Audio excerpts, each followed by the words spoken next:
Yo, what's up guys, welcome back. Thank you so much for tuning in. I'm back again with another video. So today we are in a different setup. So in today's video we're gonna be looking at this Xiaomi smart speaker, which is the speaker that I got here with me. So we're just gonna do a quick unboxing and then do some testing and then see how it works.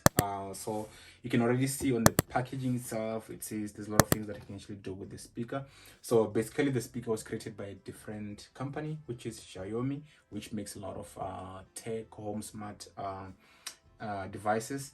And then this one in particular, they've got a smart speaker which has Google Home or Google Assist as their AI, which controls the speaker. So basically we're just going to do an unboxing and then set it up.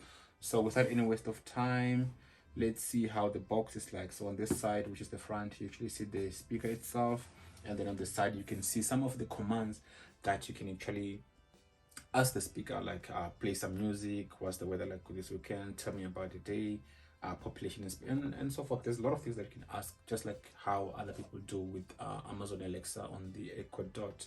So let's go ahead and unbox it.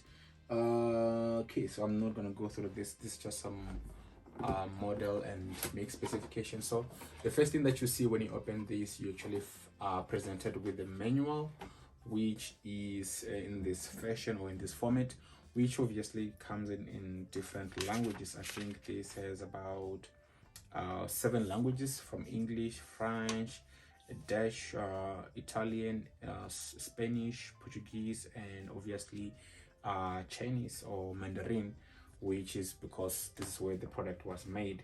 So this is another thing that you need to be cognizant of, which is some functionality which are limited depending on the location we're using it. So their main functionality works much better if you're in China mainland, and obviously I'm not in China, so there are some certain things that I might not be able to access or get then functionality. So going further, you find this cardboard cushion that covers the speaker, which I'm going to put aside.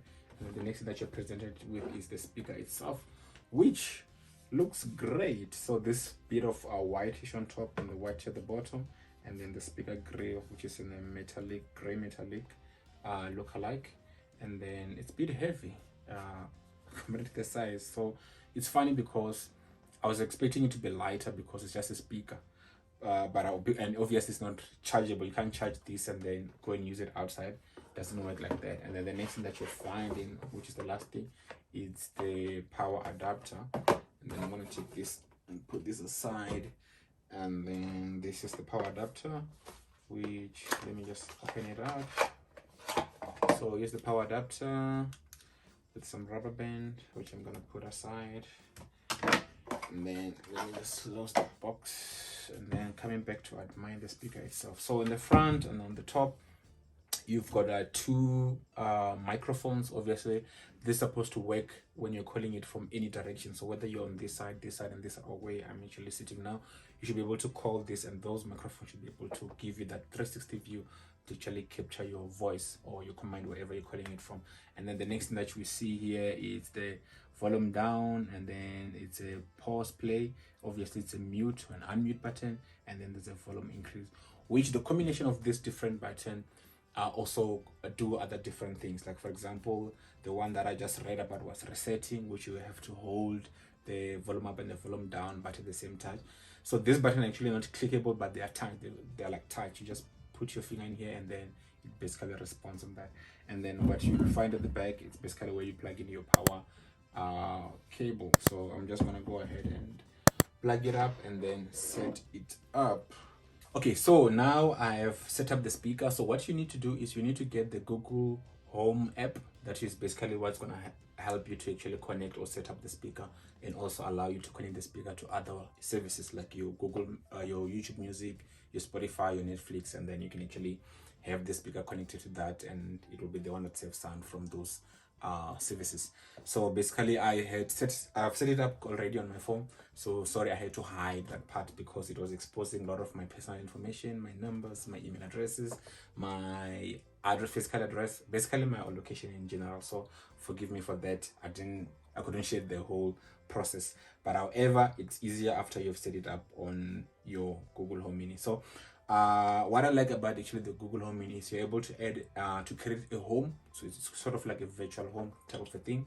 Basically, it's where your device will be housed, and then you can also add member into that home, and then they can have access to different things in that virtual home that you have created. So I've just added my wife, and then she can actually control the speaker from her phone using the Google Home app.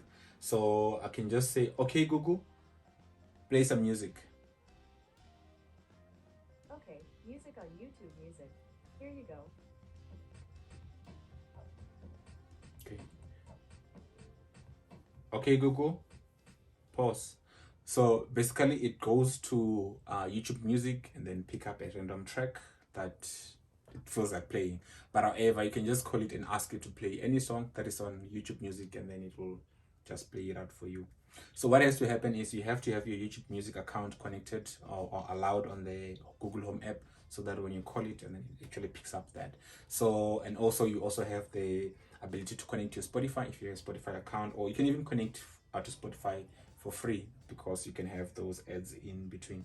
You can also connect your other devices that you can control with the home mini. I don't have any device connected to this because at the moment all my devices are connected to Amazon Alexa. But basically, looking at how the speaker is, it's quite interesting and amazing, given the size that it is, and obviously the fact that you get the speaker sounds, the surround sound, which you can put it in the middle of the room and have your music going on. So another thing that I would like to touch on is the fact that you can also pair this with your Windows laptop, with your MacBook, and all those kind of things. So there's a bit of a trick to do that. And if you miss one of the steps, you're sort of like gonna go out and you won't actually be able to connect to it. So here's the trick number one. If the speaker is like this, it's mostly hard to do that. However, this is what you just need to do for you to connect to your Apple without having to reset or reconfigure the speaker from scratch and allow it to Wi-Fi and all those kind of things. So you just have to say, okay, Google, pair.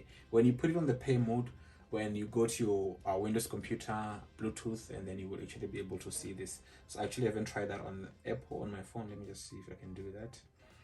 If it goes into the pair mode and see if I will find it. Okay, Google, pair.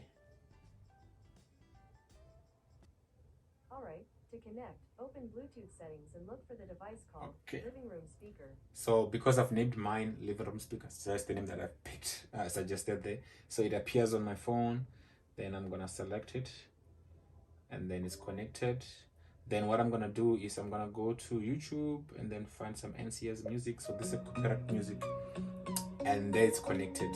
So without you, if you don't actually call it to say, okay, Google, pair, it won't do that, you know, so you won't be able to. Okay, Google, resume.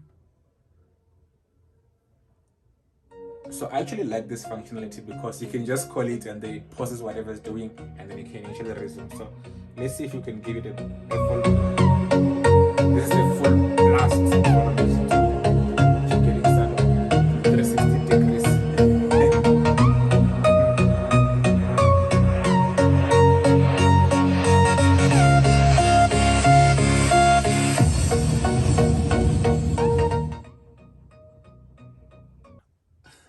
So that's it about this Xiaomi smart speaker, which support Google Assist, obviously, and all different voice commands. So basically, you can have this connected to your Netflix, and then it will serve this as your sound, or you can actually connect this to your TV, and then the sound will play from here, whereas it's actually saving your Netflix on your smart TV. So that's about it on this speaker. If you wanna know any more information about this, just drop them in the comment section below, and I will see you on my next video. Bye.